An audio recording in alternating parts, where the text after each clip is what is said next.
వాడిలో స్వాభావికంగా వాడిలో పుడుతున్నటువంటి మూఢత్వం ఏదైతే ఉందో, ఒక చెడ్డ స్వభావం ఏదైతే ఉన్నదో, ఒక చెడ్డ లక్షణం ఏదైతే ఉన్నదో, తల్లిగా తండ్రిగా నువ్వు పసిగట్టి దాన్ని ఏం చేయాలి?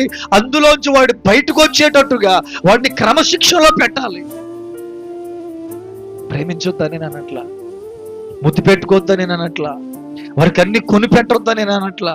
కానీ వాటితో పాటుగా మన పరలోకమందున్న తండ్రి మనల్ని ఎలాగైతే శిక్షిస్తున్నాడో, ఎలాగైతే బుద్ధి చెప్తున్నాడో, అలాగా తల్లిదండ్రులు ఏం చేయాలంటే పిల్లలకి గద్దింపునివ్వాలా, శిక్షాదండం ఉండాలా, బెత్తం వాడాలా.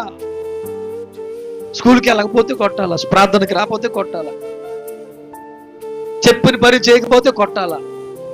వారిని పరిశీలించాలి, పరీక్షించాలి. వారి స్వభావం ఎలా ఉంటుందో, వారి ప్రవర్తన ఎలా ఉంటుందో, వారి యొక్క మాట తీరు ఎలా ఉంటుందో ఆ పిల్లలను చూస్తూ వారిలో ఉన్న లోపాలన్నీ ఏం చేయాలో తెలుసా? తల్లిదండ్రులు చక్కపరిస్తే రేపు పొద్దున్న పెద్దవాడైన తర్వాత వాడు మంచి ప్రవర్తన కలిగిన వాడిగా మారిపోతాడంటే.